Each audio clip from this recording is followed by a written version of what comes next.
Tell me when you're ready. Raphael, we are live. My name is Steve Ricciardi. With me right now is Raphael Esparza. Raphael, how we doing? Pretty good. How about yourself? I'm doing great. I'm doing great. Let's just explain to everybody who you are. I guess I reached out to you about a month and a half ago, maybe 2 months ago, to see if we could get the Jersey Boys MMA YouTube channel. We do a show called Brews and Bets, and we wanted to get sponsorship, and you hooked us up with MyBookie. So you are the lead odds maker at MyBookie. I'm the one of the lead odds makers. There's a bunch. I shouldn't say a bunch of us. There's about 3 or 4 of us who take roles of college football, NFL, pro hoops, all that. I do all the MMA entertainment props, a lot of the crazy prop bets that you see out there in the MyBookie world, entertainment world. So yeah, it's a fun time. It's a busy time. I mean, me and you have discussions all the time on what's going on, and everyone thinks it's just because UFC is going on. But I mean, perfect example this weekend: UFC 237, Bellator 221, boxing on Fox, boxing on ESPN2. I mean, there's a whole bunch of stuff up in the world. If you like watching people getting punched and kicked, it's a nice weekend. And even tonight, right? Thursday night, we have PFL fights. So there are fights. I guess you texted me about 1 o'clock in the afternoon that the lines were live. Is that probably going to continue? You know what? I'm gonna try to get them out earlier than normal. We had this discussion. PFL. I mean, this is new to me. I didn't do odds last time they came out, so I'm gonna be very cautious on what we're taking. A lot of wise guy action came in. I mean, I'm begging for John Howard money to come in. He's plus $7. The favorite's minus $1,300. Would love to get people to stop betting Ray Cooper. He's been pounded all afternoon. So Yeah. I'm cheering for dogs this Thursday night. Yeah, and Ray Cooper had the big upset, right, last year, and then wound up winning the $1 million. Yeah, he won $1 million. That's why I mean I understand why he's the big favorite. Right. Not the biggest favorite. There's a Sarah Kaufman is now minus 1,800 tonight. She's the biggest favorite on the board. Wow. Yeah, I remember that he had that upset of Jake Shields and then beat him again, right? Ray Cooper, he beat him twice last year. Yeah, beat him twice. That was a good win for him. So let's just go back a little bit in time and just let me ask, how did you become an odds maker? Where did you start, and how did you get to MyBookie now? Geez, 1998. I was at Caesar's Palace. That's where I broke in and up in the Vegas limelight. Caesar's Palace is the well-known book where they were the first book to put a prop bet up. This William the Refrigerator Perry was when he scored a touchdown in the Super Bowl for the Chicago Bears. So I got plugged in there, met some great guys that are probably my best friends and close friends right now. I worked there for 2 years, and half the staff went over to MGM when they opened up their new sports book, and they asked me to come with them. So went over to MGM, and I was with the MGM properties for almost 15 Super Bowls. So I moved numbers over at MGM, transferred over to New York when the ESPN zone. Yep, I just aged myself. That's how old I am. When the ESPN zone I was at New York. They moved me over there just because they had a studio there. So I was doing a lot of media, a lot of interviews there. Then when City Center opened up over next to New York and Vegas on the Vegas Strip area, I opened up that casino, built a sports book from scratch, designed everything from the TVs, from the carpet to everything and all that. So I did numbers there for about 4 years, and then I just couldn't do it anymore. I wanted out of the corporate world, so I don't want to say retired from corporate world, but I started doing my own stuff. Knew a whole bunch of people up in Costa Rica that worked for Five Dimes, Bovada, MyBookie, stuff like that. And I knew one of the affiliate managers from MyBookie. She introduced me to the owner of MyBookie, and we went from there. And he says, "Hey, I need some crazy stuff on the website. What can you do for me?" So he let me pretty much do whatever I want on crazy odds. Like I said, booking PFL, booking Polaris grappling, booking. We're going to start carrying a lot of more different UFC and MMA prop bets, hopefully soon. So it's going to be an interesting year. Hopefully this summer we're going to start seeing a lot of craziness come out of the UFC and MMA world. Yeah, I was going to mention that on MyBookie right now, you're doing odds for UFC, Bellator, PFL now, obviously tonight. and the Polaris Grappling Series. So anybody who's looking to bet on any of that stuff obviously can come to my bookie. Let's kind of talk about. It's funny because the first time I went out to Vegas, I think I was like 24 years old, and that's where I spent a lot of my time at New York at the ESPN zone, which is gone now, right? It's not there anymore. No, it's not there anymore. I mean, I think there's only maybe one or two ESPN zones left in the United States. Oh, I didn't even notice. I mean, I'm in Jersey, so I think right over my shoulder is New York City, and I'm pretty sure the one over in Times Square is still open. Okay, then yeah, then maybe there's three because I know there's one. I know there's one in Orlando that's still open, and I do believe there's one in California where Disney's at.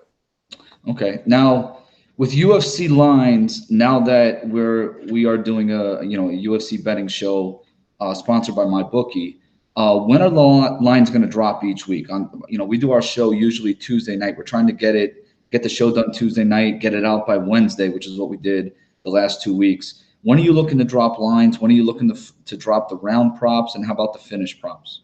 The round props and finish props usually come out sometime around Thursday. Same thing with the over/under prop bets. They usually come out anywhere between Thursday, mid-afternoon. I try to get them out as early as possible. Now the money lines itself, they come out usually like next week's UFC card. We try to put them out either Sunday night or first thing Monday morning for the next week of UFC. Those lines will come out easier. The prop bets are kind of iffy because that's where the wise guy action usually tries to hit us really right away.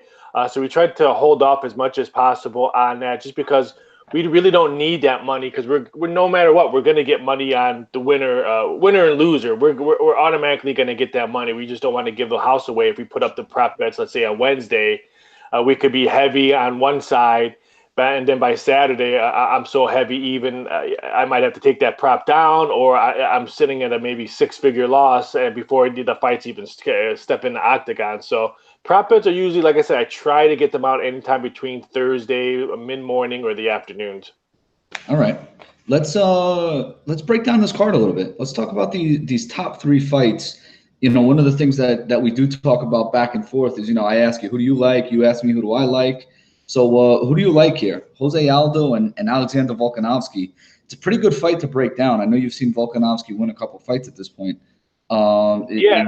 And Aldo really is only 32 years old. Everyone thinks he's been around forever. He's only 32. So what do you think here? Every time I pull up his bio and then I see his age, I'm like, God, he's been fighting since it seems like since I was like 12. I mean, it just blows my mind that he's only 32 when I think he's like in his 40s and 50s, like he's collecting his Social Security plus his contract. So it's funny how you always mention his names. This one's kind of very interesting. I mean, I'm going to give you an odds maker who I want to win. I'm going to give you a guy that's probably going to put some money down on who I think I would like to see win. For an odds maker point of view, that I can answer these questions for you, but go ahead. For an odds maker point of view, of course, we need Alex Volkanovski. I mean, the money's going to come in, all parlays, whatever, Aldo, and he'll be one of the very popular bet between him. A lot of two-teamers on Diego Ferreira and Jose Aldo right now as I'm looking at my screen. This is not live just because I had some power outages. This is what I would. My screen was frozen when the power went out. So I'm looking at probably like around 5 o'clock what's the money we need and what we don't need. But, I mean, it probably hasn't changed that much in a couple of hours. But, yeah, I think Aldo can win this fight. Don't get me wrong on this one. But I think Alex is going to give him a lot of problems. I think if he can stay upright and jab with him, I think Alex Volkanovski has heavier hands than Jose Aldo, especially his left. I think if he surprises that left, I think if he uses his jab and then all of a sudden throws up an uppercut left or a swooping left, we might see Aldo go night-night. So for an odds maker point of view, would love to see that. I'm leaning towards Aldo on this one. I've always liked Jose Aldo as a fan. Hopefully my boss Gary's not watching this, but I'm going to be rooting for Jose Aldo. Now, let me ask you this. Is there any late line movement that you've seen over the last 2 days? Diego Ferreira, that's a nice line move. A lot of parlays attached with him. I mean, the Rose and Jessica, I mean, that one's probably had the most flip-flop movement. I mean, in a blink of an eye, we're moving a Thug to -105. Then in another blink of an eye, we have her back to -110 or -115.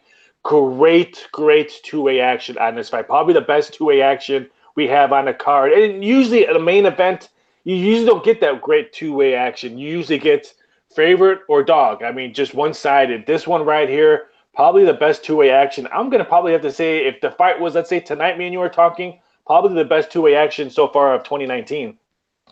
That's interesting. And the weird part about, and the reason I picked these three fights to talk about, the next one I want to talk about is Anderson Silva, is because you have a Brazilian against somebody who's basically from out of the country.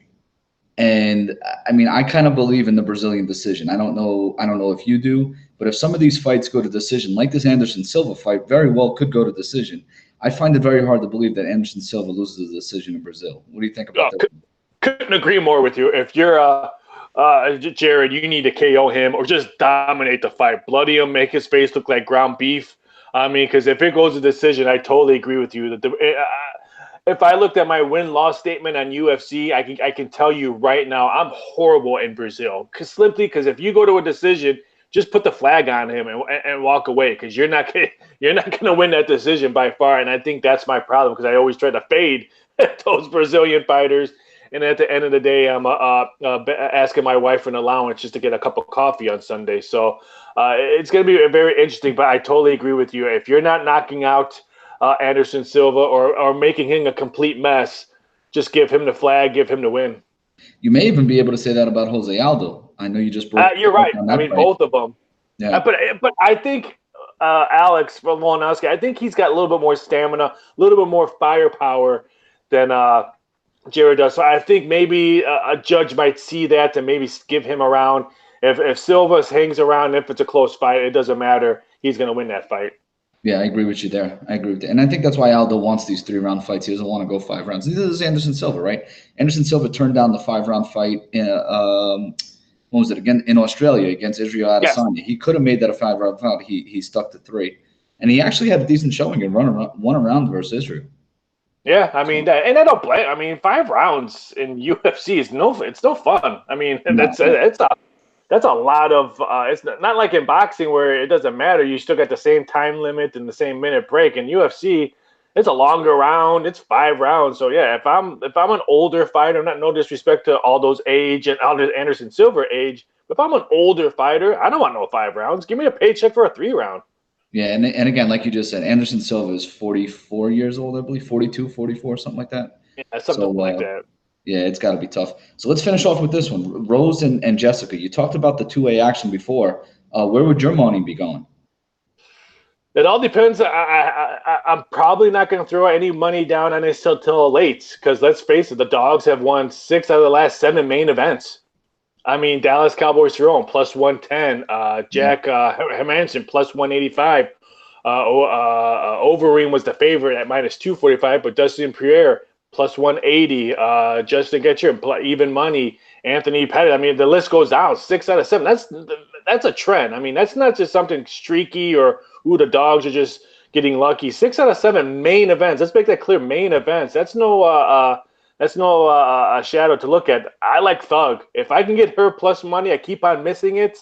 I see plus 105 in a blink of an eye, and I'm either doing something or watching a horse race or something else, and I'll look at the rate, and then all of a sudden, boom, I missed it. So if I can get plus money on Thug, I'm hoping the Bachelorette gives me a rose at the end of the night, Saturday night, and I think Rose Thug picks up the victory. But it's going to be this one is going to be an outstanding fight, I have a feeling.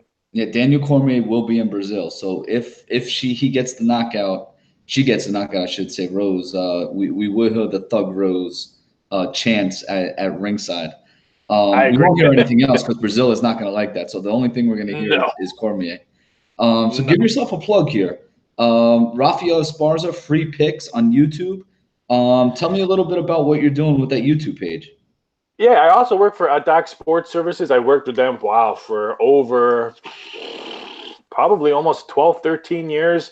I met the owner, Doc, way back again. People know him he used to release Big Ten football games of the year, hit like 14 in a row at one time. When I was at New York, he approached me to come work for him. He knew at that time I was a diehard arena football watcher, WNBA odds maker and stuff like that. And he wanted something different on the site besides your normal football guy, NBA guy, baseball guy. He wanted somebody that does the horses, watches WNBA, watches Arena Football League, watches all that crazy stuff. So he pretty much gave me a handshake contract. He says, hey, as long as I'm alive and my son is running the site, you have a place here. So I do have repick videos for them. I do outstanding writing articles for them as well.